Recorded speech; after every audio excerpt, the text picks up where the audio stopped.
ജയറാമേട്ടന് ഇനിയൊരു ചേഞ്ച് മലയാളത്തിൽ ഇനി ഞങ്ങൾക്ക് വേണം എന്നാണ് ഇപ്പൊ പ്രേക്ഷകർ. ഇനി വേണം ജയറാമേട്ടൻ, ഇവിടെ വേണം. ജയറാമേട്ടൻ അന്യഭാഷയിലൊക്കെ പോയി അഭിനയിച്ചു, ഒരു പ്രശ്നമില്ല ആർക്കും. പക്ഷെ ഇവിടെ വേണം, അങ്ങനെ സബ്ജക്റ്റുകൾ വന്നു തുടങ്ങിയോ എന്ന് ചോദിച്ചാൽ, ഈ സിനിമ ചെയ്യുന്ന സമയത്ത് മിഥുൻ മാനുവൽ ആ ഫസ്റ്റ് ഡേ എൻ്റെ രൂപമൊക്കെ കണ്ടിട്ട് സെക്കൻഡ് ഡേ തൊട്ട് കറക്റ്റ് ട്രാക്കിൽ ഓസ്ലർ വന്നു കഴിഞ്ഞു. ഞാൻ എൻ്റെ മനസ്സിൽ എന്ത് വിചാരിച്ചോ ആ ഓസ്ലർ 100% കിട്ടിക്കഴിഞ്ഞു. ഈ സിനിമ ജനങ്ങൾ അക്സെപ്റ്റ് ചെയ്യുകയാണെങ്കിൽ, ഈ ഓസ്ലറിനെ ജനങ്ങൾ സ്വീകരിക്കുകയാണെങ്കിൽ, ജയറാമനെ വെച്ചിട്ട് ചെയ്യാനായിട്ട് എൻ്റെ 3 കഥയുണ്ടെന്ന് പറഞ്ഞു. 3 എണ്ണം. അതിൽ ഒരെണ്ണം പറഞ്ഞു ഒന്ന് ഞെട്ടിക്കുന്ന കഥകളാണ്. അപ്പൊ വിജയിച്ചല്ലോ. ഇനി എന്നെ വെച്ച് ആലോചിക്കുമല്ലോ 3 എണ്ണം. ദിലീഷ് പോത്തൻ ഇതിന്റെ ഷൂട്ടിംഗ് നടക്കുന്ന സമയത്ത് എന്നെ കുറെ നേരം നോക്കി എന്നിട്ട് ദിലീഷ് പറഞ്ഞു, ഈ പടം ഒന്ന് ഓടിക്കോട്ടെ, ഒരു ഉഗ്രം കഥ ഞാൻ വെച്ചിട്ടുണ്ട് നിങ്ങൾക്ക് വേണ്ടി. അടുത്ത ബുക്കിംഗ് ആയോ? അപ്പൊ എങ്ങനെ 4 പേര് വിചാരിച്ചാ പോലെ കാര്യങ്ങളൊക്കെ ഇല്ലേ? അതിനൊക്കെയാണ് ജയറാമേട്ടൻ പ്രൊഡക്ഷനിലേക്ക് വരുന്നേ ഇല്ല. എന്താണ്? ഞാനൊരു നല്ല ബിസിനസ്മാനാണെന്ന് എനിക്ക് തോന്നിയിട്ടില്ല. നല്ല ബിസിനസ്മാൻ ആയിരിക്കണം. അതിൻ്റെതായിട്ടുള്ള ഒരുപാട് ജോലികളുണ്ട്. ചുമ്മാ സിനിമ നിർമ്മിക്കുക എന്ന് പറഞ്ഞാൽ ചില്ലറ കാര്യമൊന്നുമല്ല. ഇതിപ്പോ ഒരു ജോലിയുണ്ട്, അതെങ്കിലും വൃത്തിയായിട്ട് ചെയ്യാൻ നോക്കുക. അതല്ലാതെ എനിക്ക് മറ്റ് ഒരുപാട് ജോലികൾ ഒരുമിച്ച് ചെയ്യാൻ കഷ്ടമാണ്. അപ്പ പല സിനിമകളിലും പൂർണ്ണമായിട്ട് കാണാറില്ല എന്ന് പറഞ്ഞു എന്നോട്. കാളിദാസിന്റെ ഒരു ഇന്റർവ്യൂ എടുത്തപ്പോ അത് എന്നോട് പേരെടുത്ത് പറഞ്ഞ 2 സിനിമകൾ എനിക്ക് പെട്ടെന്ന് മറന്നു. ചുരുക്കം ചെയ്താണെങ്കിൽ ഞാൻ കണ്ണന്റെ എന്റെ വീട് അപ്പുവിന്റെ ഇതുവരെ മുഴുവൻ കണ്ടു. അതാണ് കണ്ണൻ പറഞ്ഞത്. അത് ഇതുവരെ കണ്ടിട്ടില്ല എന്ന് കണ്ണനോട് പറയണം. അത് ഭയങ്കര ഹോണ്ട് ചെയ്യുന്ന സിനിമയാണ്. സിബിയുടെ പല സിനിമകളും ഞാൻ സിബിയോട് തന്നെ പറഞ്ഞിട്ടുണ്ട്.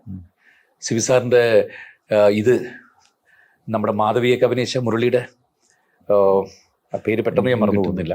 അതെ, ആ സിനിമ അത് പകുതിക്ക് മുകളിൽ ഞാൻ കാണില്ല. അത് തിയേറ്ററിൽ കർച്ചീഫ് കൊടുത്തിട്ടുണ്ട്. കയറിപ്പോകുന്ന സ്ത്രീകൾക്ക് കണ്ണു തുടയ്ക്കാൻ വേണ്ടി തിരിച്ചു വരുമ്പോൾ പിഴിഞ്ഞിട്ടാ വരുന്നത്.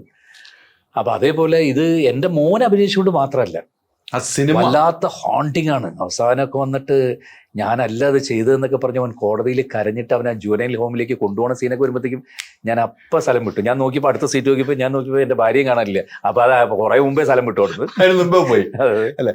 അപ്പോ എല്ലാ കാര്യങ്ങളും കണ്ണൻ എല്ലാ കാര്യങ്ങളും ജയറാമേട്ടനോട് ചോദിക്കാറുണ്ട്. എൻ്റെ പേഴ്സണൽ ഇന്റർവ്യൂ കണ്ണൻ പറയാം എല്ലാം ഞാൻ അപ്പാടെ അടുത്ത് ചോദിക്കും. അപ്പാടെ അടുത്ത് ചോദിച്ചാൽ ചെയ്യാറുള്ളൂ. സിനിമയുടെ കാര്യമാണെങ്കിൽ ഞങ്ങൾ പക്ഷെ വീട്ടിൽ പോയിക്കാൻ ഞങ്ങൾ വേറെ കാര്യങ്ങളാണ് എല്ലാം.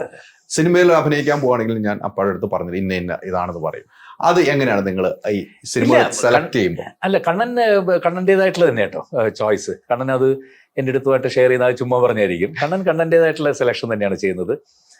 എപ്പോഴും കുറെ വീഴ്ചകൾ കഴിഞ്ഞ് നമ്മൾ സൈക്കിൾ വിട്ട് പഠിക്കുന്ന പോലെ, അല്ലെങ്കിൽ ഒരുപാട് വീഴ്ചകൾ കഴിഞ്ഞൊരു നല്ല ഇത് കിട്ടുന്ന പോലെ ആണ് ഇപ്പൊ കണ്ണന്റെ ഒരു നല്ല ടേക്ക് ഓഫ് ഇപ്പൊ കിട്ടിയിരിക്കുന്നത്. അതെ അതെ. ഇപ്പൊ 2024 തന്നെ തമിഴില് മേജറായിട്ടുള്ള 5-6 വലിയ പ്രൊഡക്ഷൻ്റെ വലിയ പടങ്ങൾ കണ്ണനെ തേടി വന്നിട്ടുണ്ട്. സോ എനിക്ക് തോന്നുന്നു ഇപ്പോൾ കറക്റ്റ് ഒരു ടേക്ക് ഓഫ് ആണ് ഈ വർഷം ചെയ്യുന്ന സിനിമകളൊക്കെ. അപ്പോൾ അവൻ ഭയങ്കര സന്തോഷത്തിലാണ്. അവൻ പുതിയ പ്രോജക്റ്റുകളൊക്കെ കടക്കുന്ന സന്തോഷത്തിലാണ്. കറക്റ്റായിട്ടുള്ള ഇതിൽ വന്നതിൻ്റെയൊക്കെ ഇതാണ്. അത് അവന് 2024 ഒരു നല്ല ഇതായിട്ട് കൊടുക്കുന്നതാണ്. നിങ്ങളുടെ ഡിസൈനർ ഹോം എന്ന സ്വപ്നം യാഥാർത്ഥ്യമാക്കുന്നു. സാൻബിൾഡ് ഡിസൈൻഡ് ബൈ കോൺസെപ്റ്റ്സ്.